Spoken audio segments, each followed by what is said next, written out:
aviez été nombreux à nous poser des questions sur le sujet. Ensuite, sur le trafic en officine, on, on fera un zoom au-delà du trafic lui-même, un zoom sur les 6 typologies GERS par tranche de chiffre d'affaires et par type d'implantation.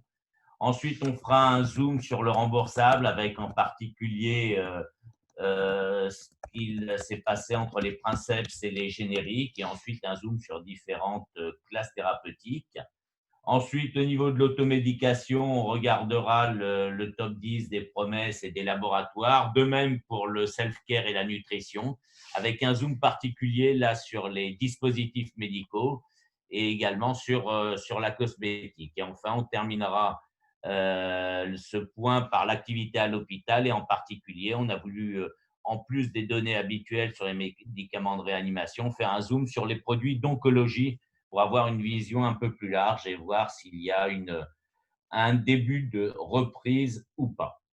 Donc, on va démarrer en fait cet atelier. Donc, tout cela est possible, bien sûr, par rapport à la position du GERS dans tout l'écosystème pharmaceutique CGDIM qui nous permet de recueillir des datas grâce à l'ensemble de nos activités. Au quotidien, on réussit à avoir toutes ces données qui permettent aujourd'hui de faire un point sur le trafic ou sur l'activité, mais en cabinet ou en officine. Alors, toutes ces données sont aujourd'hui transmises, continuent d'être transmises au niveau des autorités de santé, que ce soit la CNAM, que ce soit la Direction générale de la santé, bien entendu, l'ANSM ou le ministère des Solidarités et de la Santé. Donc, tout cela à partir de données d'achat et de distribution des officines, le Céline, SOGNOW, le SOGEARLY avec toutes les données de sortie en officine, Sellout et les données sur les ruptures à partir de GERS Rupture, les données hospitalières à partir du STATOP et toutes les données de prescription à partir de la Bastine. Et je vous rappelle que cette Bastine a été également sélectionnée récemment par l'ANSM dans le cadre d'un appel d'offres pour le suivi et l'analyse de la prescription par les médecins généralistes et les spécialistes pour les prochaines années, comme cette base aujourd'hui est utilisée également au niveau du CEPS. Donc, je vais laisser maintenant la parole à David pour faire le point sur la situation en médecine générale. Bonjour à toutes et à tous. Ravi d'être avec vous pour ces quatrièmes ateliers. Comme vous pouvez le voir, ni Patrick ni moi n'avons eu le temps d'aller chez le coiffeur depuis le confinement hier pour préparer ces ateliers. Donc, sur la médecine et en général, qu'en est-il au niveau du trafic? On avait vu les semaines précédentes une baisse importante du trafic. Sur les dernières semaines d'avril, le trafic remonte petit à petit. Peut-être se réjouir d'être qu'à moins 22 sur la dernière semaine d'avril et premiers jours du mois de mai. Donc, un retour en médecine générale après 4-5 semaines pendant lesquelles le trafic a été très, très détérioré sur la médecine générale.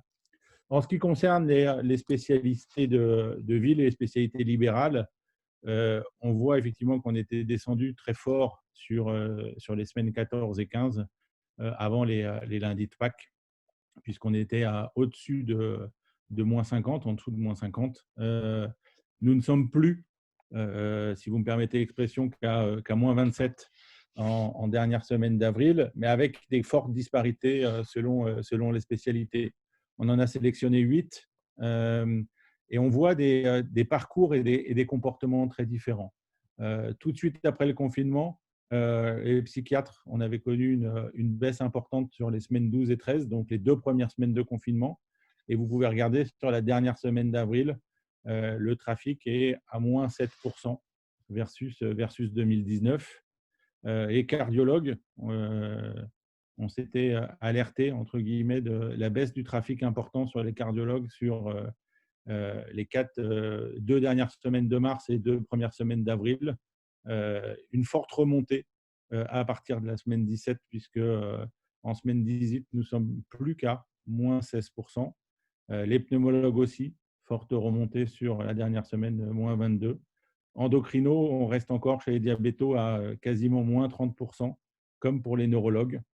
Rhumato, moins 40, comme les gastro et les gynécos. Donc, c'est vrai qu'on voit une reprise quand même forte, quelles que soient les spécialités.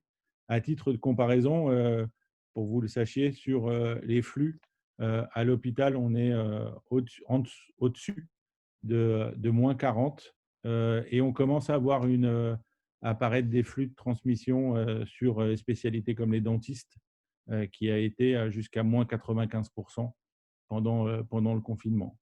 Donc, pas encore retour à l'équilibre, pas du tout rattrapage des premières semaines de confinement. Par contre, le chemin des patients vers les cabinets, que ce soit pour les médecins généralistes ou les cardiologues, s'améliore. On sait, grâce à la bassine et à sa couverture, on a mis en regard l'usage de la téléconsultation en France et au UK. Et c'est vrai qu'on ne partait pas du même niveau avant le confinement ou au premier jour du confinement. Vous pouvez voir en bleu la France et en rouge l'Angleterre. On était autour de 10-11% pour l'Angleterre tout premier jour du confinement en France, alors que la France commençait à peine la téléconsultation. Puis la France est montée très très vite pour dépasser à Grande-Bretagne à fin mars, puisqu'on était à 26% versus 18% pour l'Angleterre. Puis petit à petit, le poids de la consultation en téléconsultation baisse et on est quasiment au même niveau que l'Angleterre sur les derniers jours d'avril. 19% pour la France versus 17%. On est au point d'équilibre et homogène entre la France et de l'autre côté de la Manche. Qu'en est-il de la prévalence donc, toujours au travers des données SIN, on a analysé, quand je dis on, c'est avec les équipes que je profite pour remercier, sur cette prévalence, de regarder comment ça se dispatche en fonction des tranches d'âge et le sexe. Donc, on voit globalement une prévalence similaire entre l'homme et la femme pour les patients Covid suivis en médecine générale. Et on a fait également l'analyse de la prévalence de ces patients-là selon la catégorie socio-professionnelle. Et on voit des prévalences plus fortes sur trois populations principalement, deux que vous voyez. Les professions libérales, on a une prévalence moyenne à 3,1%. On est quasiment au double sur les professions libérales et sur les étudiants. Sur les cadres et professions intellectuelles supérieures, on est légèrement supérieur, on est à 4, comme pour les employés 3,7. Et on voit que les retraités et les agriculteurs, on a une prévalence inférieure à la moyenne. Donc, effectivement, une protection sereine des profils retraités. Également, l'idée, c'est souvent, on a échangé avec vous, avec les différents acteurs sur l'incidence, sur cette baisse du trafic en médecine générale et chez les spécialistes. Et on s'interrogeait de regarder quel impact ça va avoir sur la détection de pathologies chroniques et le dépistage. Donc, nous avons analysé l'incidence. Et ce que vous avez, c'est la mise en perspective 2020 sur les semaines de confinement, 12-18 versus 2019 sur ces mêmes semaines de confinement. Et de regarder, quand vous êtes en gris, c'est que globalement, l'incidence, elle reste stable par rapport à l'année dernière. Quand c'est vert, l'incidence est supérieure, davantage de dépistage par rapport aux patients qu'on consultait versus l'année dernière. Et quand c'est rouge, un dépistage, une incidence plus faible. À noter que de toute manière, compte tenu de la faiblesse de la consultation du médecin généraliste, un même niveau d'incidence implique naturellement sur ces pathologies chroniques un tiers de patients en moins dépistés, quelle que soit la pathologie, quand l'incidence est identique à celle de l'année dernière. Donc, c'est vrai que l'asthme, la BPCO, l'insuffisance cardiaque, l'incidence est plus élevée que l'année dernière sur les patients qu'on consultait. Et il est en recul sur le cholestérol, la dépression, l'ostéoporose et les maladies artérielles périphériques. Et globalement stable sur les autres, ou du moins la différence est pas significative. Un petit point sur l'activité, Patrick?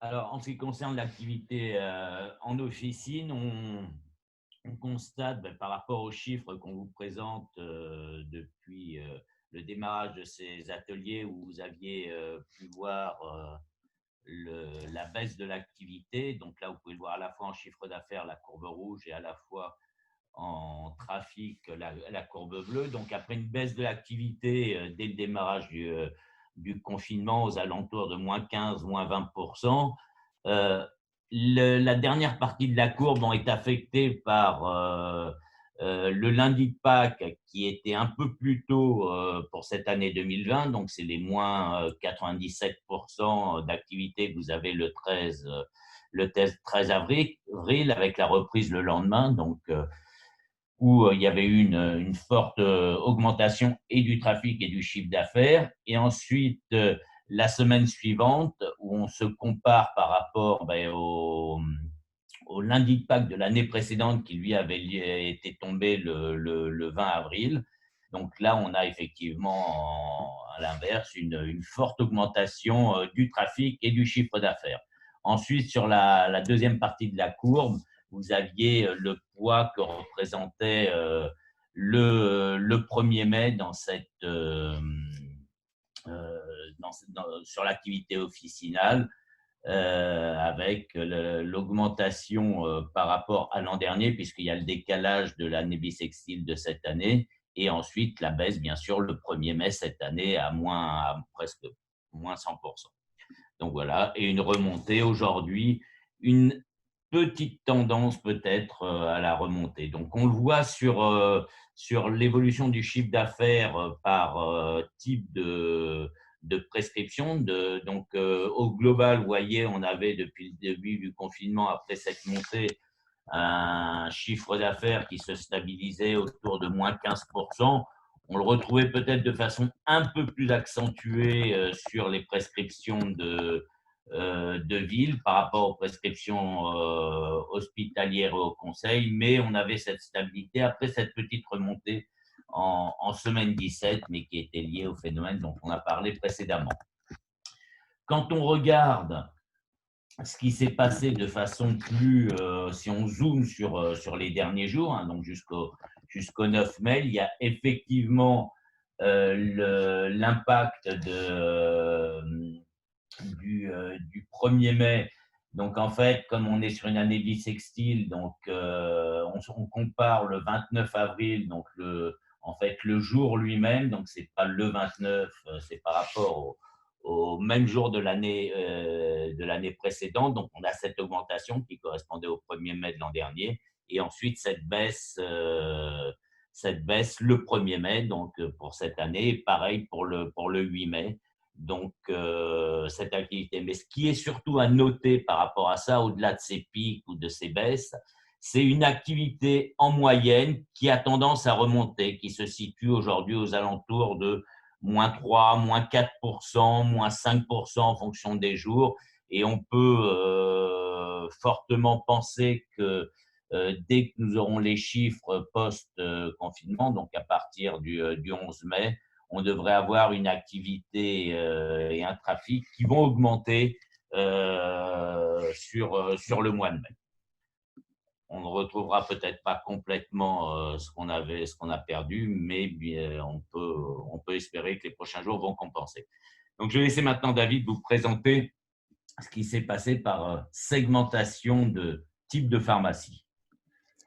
Un point qui est complexe dans cet environnement, c'est, on va le voir après même dans les segments de marché, c'est que il est très facile d'arriver à des conclusions qui sont complètement erratiques.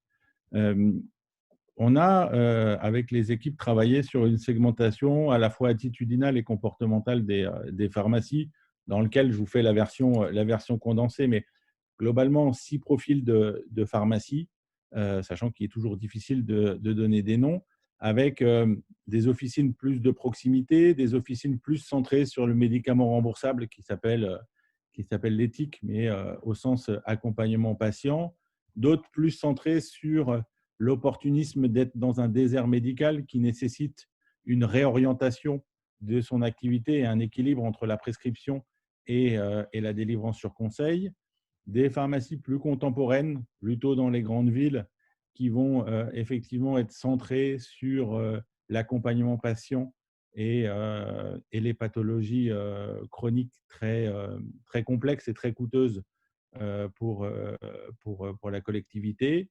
Un profil multispécialiste en bas, donc le type 4, qui est plutôt en grande ville, là où il y a beaucoup de concurrence en termes d'officines, mais aussi beaucoup de monde qui y vit. Donc, la possibilité de se spécialiser et d'avoir l'ADN de la pharmacie qui correspond à ce que le titulaire souhaite donner, et l'entreprise qui est, entre guillemets, en équilibre entre le parcours patient et le conseil santé. Et on voit que sur ces profils-là, on a une berce du trafic, c'est-à-dire effectivement le passage en caisse, qui varie de manière très importante, quasiment du simple au double, voire du simple au triple, selon les profils. Et c'est vrai que le profil dit AMM ou éthique, on est sur une baisse du trafic à moins 11% sur les semaines de 14 à 18, donc quasiment sur le mois d'avril. On est sur des pharmacies plutôt rurales, plutôt effectivement éloignées des centres commerciaux. Et à contrario, on va avoir des profils beaucoup plus urbains, à la fois dans l'entreprise qui est mélange des pharmacies de trafic et également des pharmacies de taille importante implantées en ville. Et là, comme les multispécialistes, on va avoir une baisse du trafic entre moins 26 et moins 27%. Donc, des fortes disparités. Quand on regarde également par tranche de chiffre d'affaires, ce qu'on peut remarquer, si je le fais par ordre croissant, entre globalement les pharmacies qui sont en dessous de 2,3 millions en CATTC, même si vous voyez que les signalétiques ou les symboliques des courbes sont très symétriques les unes avec les autres, on va être à moins 16% sur la semaine 18, on va être à moins 18 sur les pharmacies de 2,3 millions à 3 millions, moins 20 sur les pharmacies de 3 à 4,5 millions, moins 23 sur les pharmacies jusqu'à 7 millions et à moins 40% sur les pharmacies à plus de 7 millions, sachant que les grandes pharmacies, parce que j'ai toujours un problème sur le terme des grosses, mais les grandes pharmacies, on le voit, elles avaient commencé à baisser du fait aussi de la baisse des trafics, de la baisse des touristes, des grèves qui étaient aussi présentes. Et donc, on avait un trafic qui avait diminué sur fin février et début mars. Mais pour autant, à l'intérieur de ces pharmacies, à l'intérieur de ces groupes de pharmacies, on va avoir des phénomènes ultra divers et variés. C'est-à-dire que vous pouvez avoir des pharmacies autour d'1,5 million, 2 millions, qui vont avoir une stabilisation de leur chiffre d'affaires, voire pour certains une croissance du fait d'avoir une densité d'habitat, d'avoir des trafics plus réduits au sens passage. Et pour autant, pareil pour les pharmacies de plus de 7 millions, vous en avez qui ont perdu jusqu'à 80, 85, 90%, et d'autres qui ont, entre guillemets, perdu que 10, 15% sur cette période-là. Donc, c'est vrai qu'indépendamment du chiffre d'affaires des pharmacies, l'ADN rentre en ligne de compte. Même principe, si on regarde par implantation, on a tous des idées préconçues de ce qu'on met derrière chacun des termes. Si je prends les centres commerciaux, pour avoir discuté avec un grand nombre de pharmacies de centres commerciaux, c'est vrai qu'on a des phénomènes aussi divers et variés, selon que le centre commercial est accessible ou non pendant cette période de confinement, selon qu'un certain nombre de magasins étaient ouverts, pas ouverts, que la pharmacie soit accessible sans rentrer par le centre commercial, selon qu'il fait moins de 40 000 m² ou plus de 40 000 m². On a des variations qui sont aussi très, très importantes. Et donc, on va avoir des phénomènes qui vont être très locaux, très individuels, très micro, et que parfois, une analyse trop macroéconomique risque de masquer. Donc, oui, on peut dire qu'il y a des centres commerciaux régionaux qui ont mieux résisté à la période confinement Covid que d'autres. Pareil pour le rural, le périphérie ou le centre-ville. Petit point sur le remboursable, Patrick? Donc, au niveau du remboursable, donc on va regarder d'abord globalement ce qui s'est passé sur cette semaine 18 pour voir si la tendance qu'on avait déjà enregistrée sur les semaines précédentes se poursuit. Et on voit qu'après cette légère remontée, mais qui n'était liée qu'aux artifices des journées des jours fériés et autres, on voit que l'activité continue encore de baisser, notamment en semaine 18, que ce soit en unité ou en chiffre d'affaires, avec des baisses jusqu'à moins 30%, donc pour l'ensemble du remboursable, donc pour la semaine 18 en unité. Quand on regarde ensuite, vous aviez été nombreux à nous poser cette question, est-ce qu'il y a des différences entre les princeps et les génériques? La réponse est clairement oui, il y a une très grosse différence. Vous aviez vu déjà, on peut déjà voir qu'au moment de la semaine 12, démarrage du confinement, il y avait eu une très forte augmentation des génériques, nettement supérieure à celle des princeps. Mais surtout, ce que l'on peut voir, c'est que la baisse enregistrée pour les semaines de confinement a été nettement moins forte en ce qui concerne les génériques que pour les princeps. Alors, on peut y voir là, bien entendu, un effet de l'article 66, mais l'article 66 étant limité à certains produits, la conclusion est qu'aujourd'hui, cet article 66, il a eu un effet au-delà de son périmètre initial et que tout cela a favorisé la prescription des génériques au détriment des princeps. Et cette situation est toujours vraie en semaine 18. Quand on regarde ensuite sur certaines, là on va regarder sur certaines catégories de produits. Alors, on a regardé les produits à marge thérapeutique étroite, c'est-à-dire les produits type antiépileptique, donc des produits qui sont indispensables pour les patients qui en ont besoin. Ce que l'on peut voir, c'est que ces produits ont moins souffert que les autres produits. On le voit par rapport, quand on regarde les molécules à marge thérapeutique étroite par rapport à tout le répertoire exploité hors produits à marge thérapeutique étroite, on voit ce différentiel sur toute la période de confinement. C'est-à-dire que les patients, quand ils ont besoin de ce type de produit, ont continué, même s'il y a eu une baisse sur la fin de ce confinement. Alors, pour avoir une meilleure vision de ce qui s'est passé, on a regardé en période de 5 semaines glissantes par rapport à la même période de l'année précédente. Donc, on voit cet effet de lissage avec une baisse que l'on commence à voir donc à partir de la semaine 17-18 qui risque de se prolonger au moins en semaine 19 et ensuite tout dépendra de ce qui va se passer à partir de la semaine 20 et de la reprise d'activité déjà en cabinet, dans les cabinets médicaux et ensuite bien entendu dans les officines.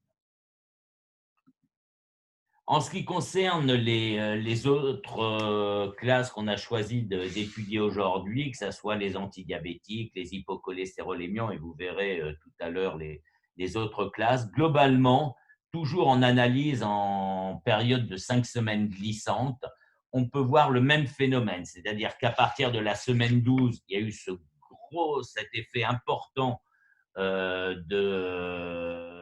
à la fois lié au trafic et à la fois lié au stockage des officines en semaine 12, malgré le fait qu'on soit sur 5 semaines glissantes. On a continué à avoir cette évolution liée à ce pic en semaine 12 et on commence à voir à partir de la semaine 17 une involution qui se poursuit en semaine 18 et qui devrait aussi se prolonger, que ce soit pour les antidiabétiques, les hypocholestérolémiants, mais aussi pour les autres classes que nous avons suivies, qui vont apparaître. Les antihypertenseurs, on voit aussi à partir de la semaine 17. Donc, toujours sur 5 semaines glissantes, ce pic. Ça, en fait, ça nous permet de voir à ce niveau-là qu'il y a eu un effet de stockage un peu des patients et qui maintenant commence à se limiter. Et on a cette involution à partir de la semaine 17 avec une question, la reprise aura-t-elle lieu à partir de la semaine 20, 21? Cela va dépendre de l'activité dans les cabinets de médecine et aussi au niveau du trafic en officine. On note le même effet pour les anti-TNF ou pour les produits de la sclérose en plaques. Donc, l'ensemble des classes pour les maladies chroniques ont le même comportement.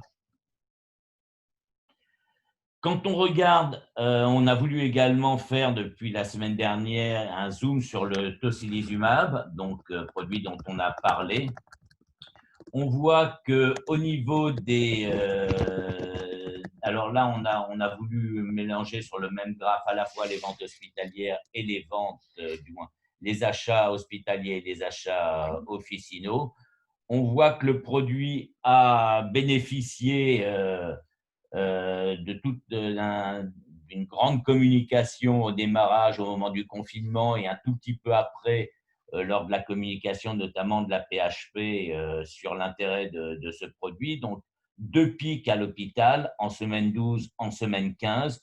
Et ensuite, on revient à des niveaux qui sont inférieurs à ceux auxquels ils étaient en 2019. On le voit en particulier pour l'hôpital, alors que pour la ville, là, l'effet a été continu et est toujours supérieur à ce qu'il avait été en 2019.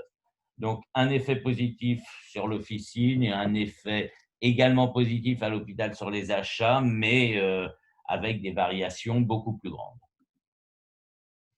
En ce qui concerne les vaccins pédiatriques, alors là, ce qu'on peut regarder, c'est déjà de façon globale. Donc, dès le moment du confinement, il n'y a pas eu au moment du confinement le pic qu'on a pu avoir sur les autres classes. Et surtout, quand on regarde l'effet cumulé sur les vaccins pédiatriques entre la semaine 12 et la semaine 18, on voit qu'il y a moins 22% de délivrance de vaccins pédiatriques, malgré une remontée quand même depuis la semaine 14, mais au global, cette remontée ne compense pas. Et on voit en semaine 18 cette baisse de nouveau à moins 15%. Donc, l'activité officinale dans les prochaines semaines sera déterminante pour une reprise également au niveau des vaccins pédiatriques. Alors, que s'est-il passé au niveau des ruptures? Au niveau des ruptures, le baromètre GERS Data permet de voir qu'il y a une augmentation du nombre de médicaments actuellement en rupture. Il y a 16,1% des références qui sont en rupture. En revanche, on voit que le taux de rupture des médicaments sans équivalent, lui, a un peu diminué, ce qui est une bonne chose. En ce qui concerne la répartition de ces ruptures entre les ruptures sur le répertoire et le hors répertoire, il y a une légère augmentation des ruptures au sein du répertoire par rapport à la semaine précédente. De même que l'on voit de nouvelles molécules en rupture, c'est-à-dire qu'en fait, il y a eu sûrement des produits soit qui ont basculé sur des ruptures plus longues, ou des produits qui sont revenus dans la mise à disposition est revenue. Mais en revanche, on a un pourcentage de produits en rupture sur une semaine qui est beaucoup plus important pour cette semaine 18. David, l'automédication.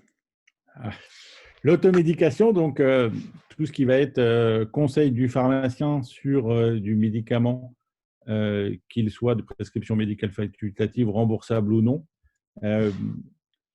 Quand on regarde globalement entre la semaine 11, donc juste en amont du confinement, et jusqu'à la semaine 18, En unité, l'automédication a fait plus 9 et le marché de l'automédication sur cette période-là en chiffre d'affaires a fait une croissance nulle, zéro, sachant qu'il était en décroissance depuis le début de l'année. Donc, si je peux me permettre, le bénéfice de l'automédication sur les premiers jours du confinement a été tout de suite effacé sur les semaines qu'on suivit.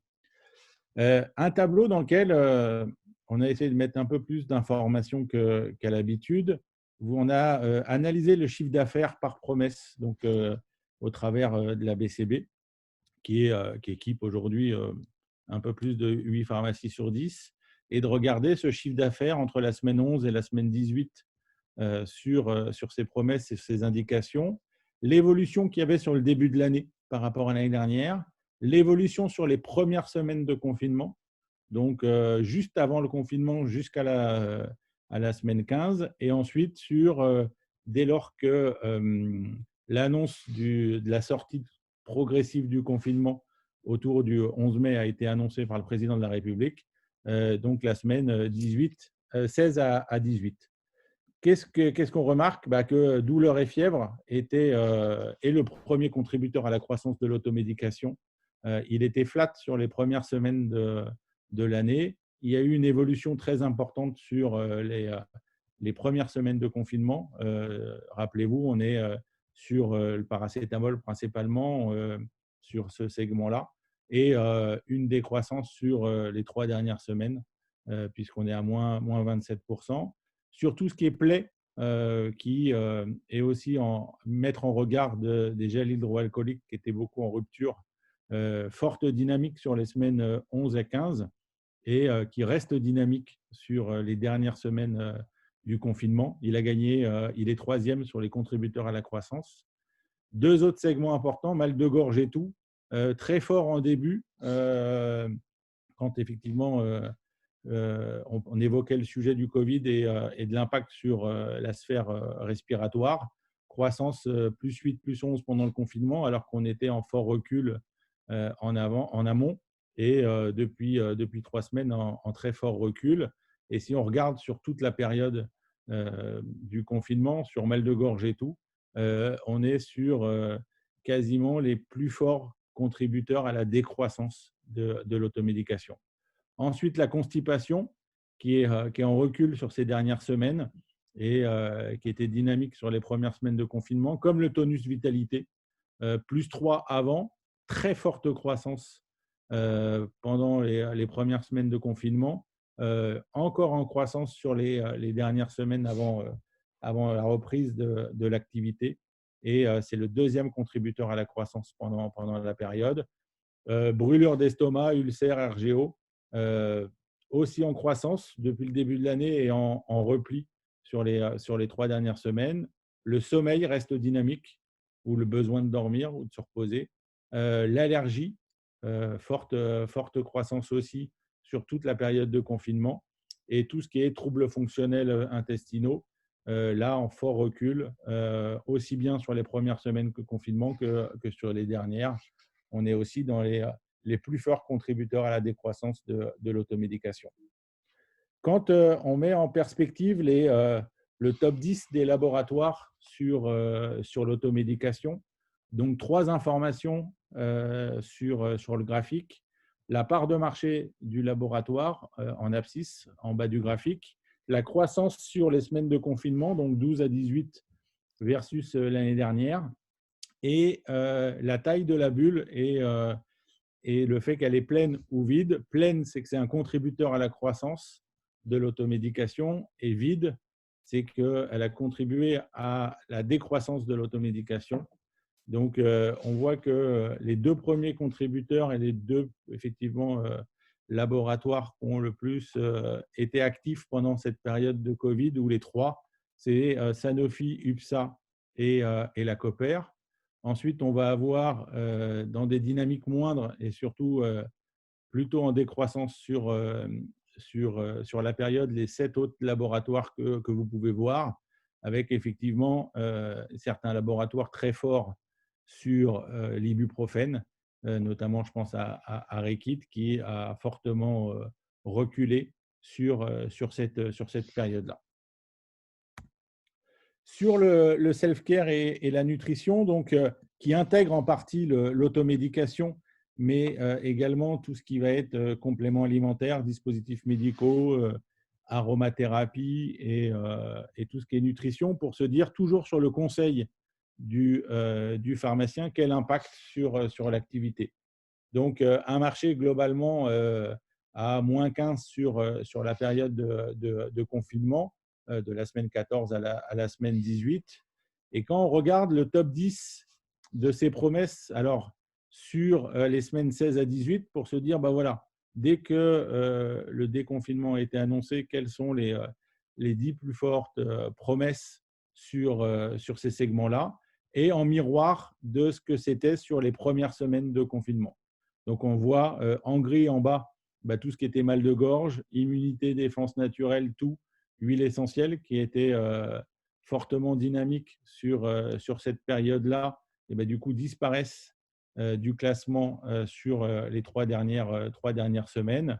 Et si on regarde effectivement de la semaine 16 à 18, le classement reste similaire à celui de l'année dernière, sauf le sommeil qui gagne 2 places, qui était 5e l'année dernière et qui passe 3e segment du self-care. Le tonus vitalité recule d'une place, il était 3e et passe 4e.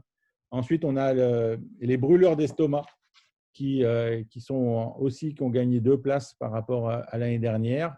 L'équilibre digestif, puisque aussi, douleur articulaire qui recule. Ils étaient 4e, ils passent 7e. C'est vrai que le fait de ne pas faire de sport, de ne pas sortir, de ne pas bouger, probablement moins de douleurs articulaires. Le stress a gagné 2 places. C'est ce qu'on évoquait il y a 2 semaines. Un point sur la mentalité, l'esprit, le besoin d'aller mieux, de prendre soin de son corps et de son âme. Alors, c'est toujours difficile de se dire où est-ce qu'on met le curseur. Donc, pour animer cette présentation, que vous puissiez tous regarder, donc on a mis le top 20 des laboratoires en chiffre d'affaires, même raisonnement que tout à l'heure. Ce qu'on voit, c'est que tout ce qui touche soit à l'automédication de manière traditionnelle avec le paracétamol, la vitamine C et sommeil, et tout ce qui va toucher à la naturalité est dynamique sur cette période de confinement. Donc, on le voit pour Sanofi, pour la Cooper, pour Procter & Gamble aussi, pour UPSA, Bayer, Arco, Hartmann, Pranarum, Gilbert et Pure Essentiel, avec certains très dynamisés par les huiles essentielles sur les premières semaines du confinement. Un point sur les dispositifs médicaux prescrits et sous LPPR. Là, ce que vous pouvez voir, c'est une baisse impressionnante du sell-out sur cette période de confinement, à moins 30 sur les premières semaines jusqu'à moins 23 en semaine 18. Et quand on regarde le top 5 des promesses sur les dispositifs médicaux LPPR, le seul en croissance, c'est tout ce qui touche au diabète, donc tout ce qui touche au métabolisme. Vous le voyez en haut à droite. Puis ensuite, on a les pansements qui sont autour de moins 20 et le plongeon radical et principalement sur la compression et l'orthopédie avec des marchés au-delà de moins 40% sur cette période de confinement, que ce soit pour la compression ou pour l'ortho. Petit focus sur la cosmétique pour changer aussi. Même principe que tout à l'heure, les premières semaines de confinement et les dernières semaines, ce que vous pouvez voir, c'est que le top 5 reste le top 5. Peu d'évolution, si ce n'est les mains, qui sont le segment mains, qui sont très présents depuis cette période de confinement, qui gagnent des places de manière radicale, que ce soit sur les premières semaines de confinement ou sur les dernières. On a également l'hygiène et l'acné qui restent stables. Et la part de ces 5 segments sur le self-care, sur la cosmétique, excusez-moi, reste la même. Et alors là aussi, alors le top des laboratoires sur cette période-là, que vous pouvez le voir, peu de ronds foncés. Rares sont les laboratoires parmi ce top-là, ce top 15 en croissance sur cette période. Donc des difficultés plus ou moins grandes selon les laboratoires et les segments de marché. On va le voir. La cosmétique, effectivement, commence à être très, très morcelée ou continue à être très morcelée. On va avoir des sous-segments qui vont être très fort dynamiques. On le voit sur l'hygiène, on l'a vu sur les crèmes mains, on l'a vu sur certains segments et d'autres qui sont très fragilisés par la période, notamment, je pense, au solaire, qui sont plus en recul par rapport à l'année passée. Donc, globalement, le classement de ce top 15 varie peu. On a pour les 4 premiers laboratoires les positions qui sont conservées, Aven, La Roche-Posay, Bioderma et Nux. On va avoir Aderma qui a gagné une place, on va avoir Ducré qui a gagné une place, on va avoir Uriage qui a gagné une place, Caudalie qui en recule, Chlorane qui a gagné. On va le voir que plutôt des marques dermo et d'hygiène comme Roger Cavaillès ont gagné quelques places. D'autres se sont stabilisés et des marques plus premium, plus luxueuses, type Filorga, a reculé de 3 places par rapport à la même période l'année dernière. Donc, un clivage encore plus fort que précédemment entre dermo et cosmétique, entre soins et plaisir. Et c'est vrai qu'un marché très chamboulé sur cette période de confinement. Petit point sur l'hôpital, Patrick ? Donc, on va finir cet atelier par ce point sur l'hôpital avec tout d'abord l'activité globale à l'hôpital où on va voir que la courbe que l'on avait depuis le début du confinement après l'augmentation toujours de cette semaine 12 qui s'était prolongée pendant 2 semaines, les 2 semaines suivantes. Ensuite, on a une activité, notamment des achats à l'hôpital, qui sont en forte baisse. Cela est lié principalement à l'arrêt de fonctionnement de l'ensemble des services autres à l'hôpital, à part l'AREA qui était le seul service à se maintenir. Et quand on regarde justement ce qui s'est passé au niveau des achats sur tous les autres produits hors produits de réanimation, donc la courbe a la même allure, mais avec un pic qui est monté nettement moins haut en semaine 12 et ensuite une baisse qui a été plus rapide, donc les évolutions plus 10, plus 5 en semaine 13 et 14 étaient un peu inférieures à celles qu'il y avait pour les achats globaux à l'hôpital. Et ensuite, la baisse, elle est comparable, voire un tout petit peu supérieure pour ces produits hors produits de réa, paracétamol et azithromycine, en tout cas produits utilisés plus largement dans le cadre du Covid. Alors là, on est en UCD sur les achats hospitaliers. En ce qui concerne les produits de réanimation, donc on voit que ces produits ont eu une très très forte augmentation. Alors là, on était remonté beaucoup plus loin dans le temps, mais on voit que la remontée le pic a démarré à partir de la semaine 9 de l'année 2020 pour atteindre un pic en semaine 15. Et aujourd'hui, on se retrouve à un niveau qui est très légèrement supérieur à celui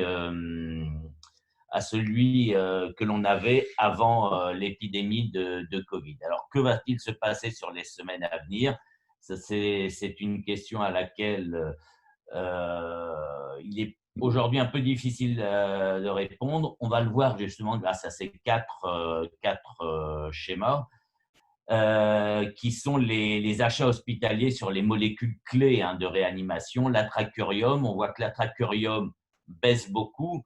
Alors, on vous avait expliqué lors des précédents ateliers que les laboratoires qui font du curare, et en particulier l'atracurium, qui est le produit le plus utilisé, avaient été en capacité d'augmenter très, très fortement leur capacité de production pour faire face à la demande des hôpitaux. Aujourd'hui, les achats, on commence à sentir un peu une tension sur ces produits qui est assez forte. Alors, du coup, il y a vraisemblablement un report un peu sur le cisatracurium qui est un peu plus utilisé. En ce qui concerne midazolam et propofol, pour le propofol, on a également une tension d'approvisionnement qu'on voit vraiment en semaine 18, puisque les achats s'effondrent totalement. Alors, pour ce type de produit, il faut faire assez attention parce que les protocoles en réanimation sont parfaitement établi et le propofol est un produit qui est utilisé énormément dans les services de réa. Le problème va se poser quand les autres services vont progressivement se remettre en marche. Que va-t-il en être, puisque là, il faut des anesthésies de durée beaucoup plus courte quand on a un patient en réanimation et qu'on a une hospitalisation qui va durer plusieurs jours. L'utilisation d'un produit comme le propofol ne pose pas est essentielle, mais pour les autres services où il faut des anesthésies de courte durée, il risque de se poser un problème dans les semaines à venir si les tensions se maintiennent. Alors, on a voulu également essayer de faire un zoom sur d'autres types de produits et en particulier les produits d'oncologie. Donc, on a pris les produits de la L01 et de la L02, donc les antinéoplasiques et les hormones. Et on voit que, alors on est toujours le parti pris qu'on a pris sur cette analyse, on est en analyse sur 5 semaines glissantes. On voit qu'il y a eu une augmentation sur ces produits d'oncologie forte avant le confinement, dès la semaine 12. Qui sait, ce type de patients ont reçu encore leurs produits, puisqu'on voit que l'augmentation se poursuit jusqu'en semaine 14. Et après, il y a eu une très, très forte baisse par rapport à ce type de produit du fait de la fermeture d'un grand nombre de services, voire de la presque totalité des services d'oncologie. On voit donc une baisse très forte des achats de produits d'oncologie sur les semaines suivantes, toujours en cumul 5 semaines, avec une baisse qui culmine à moins 14% en semaine 18, donc les 5 semaines, donc semaine 14 à 18 2020 par rapport à semaine 14 à 18 2019, donc moins 14%. Donc la remise en marche progressive de ces services d'oncologie dans tous les hôpitaux va être déterminante pour voir comment la courbe se comportera dans les semaines à venir et particulièrement à partir de la semaine 20. Donc voilà pour ce 4e atelier virtuel. Merci beaucoup à vous tous d'y avoir assisté très nombreux. On espère que cela aura répondu à toutes vos attentes et qu'on vous aura apporté les réponses que vous pouvez vous poser. Surtout, n'hésitez pas à nous envoyer des suggestions pour de nouvelles thématiques à aborder et on sera très heureux de pouvoir partager avec vous lors du prochain atelier tous ces chiffres. Encore une fois, merci à vous tous, merci à toutes les personnes du GERS, de GERS SAS et du GERS GE qui nous ont permis de préparer ces ateliers. Très bonne journée et à très bientôt.